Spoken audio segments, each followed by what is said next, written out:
In the beginning, there was nothing.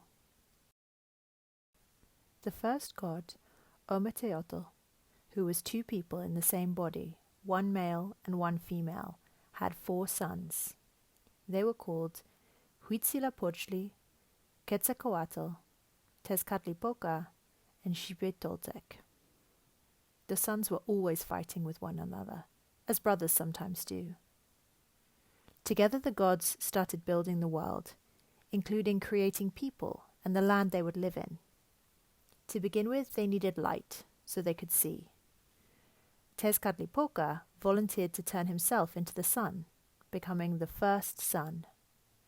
The other gods created the people, but they looked a bit funny. They were much too big, giants in fact, and they had nothing to eat except acorns. The people were too big and the sun was too small.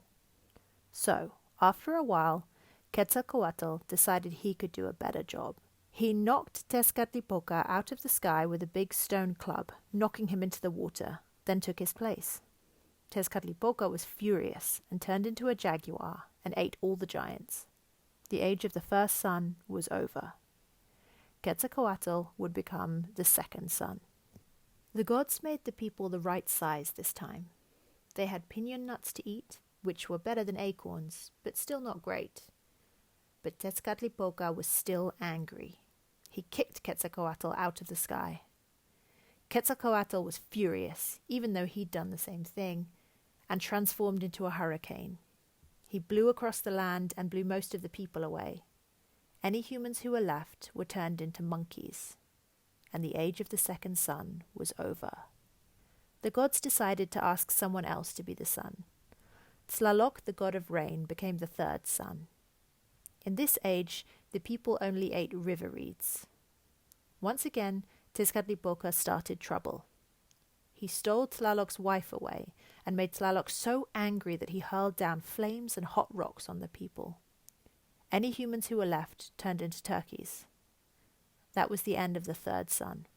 This time the gods decided to ask Tlaloc's wife, Chalchiuhtlicue, to become the fourth sun.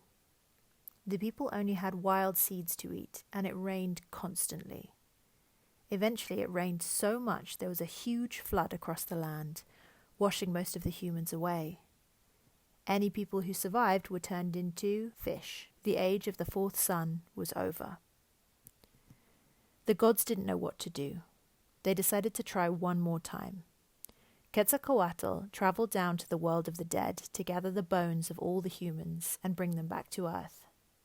But the Lord of the Dead didn't want to let the bones go.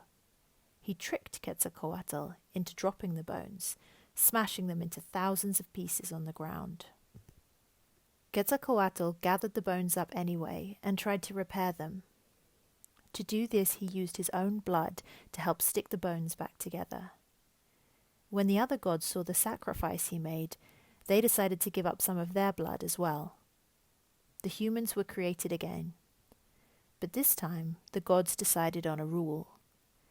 As the gods had bled for the people, sometimes the people had to bleed for the gods. The gods also found maize for them to eat, something much more delicious than acorns or piñon nuts or wild seeds. But they still needed a sun. Arrogant Tecciztecatl said he was the only one brave enough to throw himself into the fire to become the new sun. But when he faced the flames, he got scared and ran away. Instead, shy and weak Nanahuatzin, who was covered in sores, threw himself into the fire, sacrificing himself to become the fifth sun. He became Tonatiuh, the sun god, and he is the sun that looks down on us today. Tecciztecatl was embarrassed and jumped into the fire after him, but the sun became too bright. The gods threw a rabbit at him, knocking him out of the sun. He became the moon instead, and if you look closely at the moon at night, you can still see the shape of a rabbit on it. The world was created. The Aztecs believe we live in the age of the fifth sun.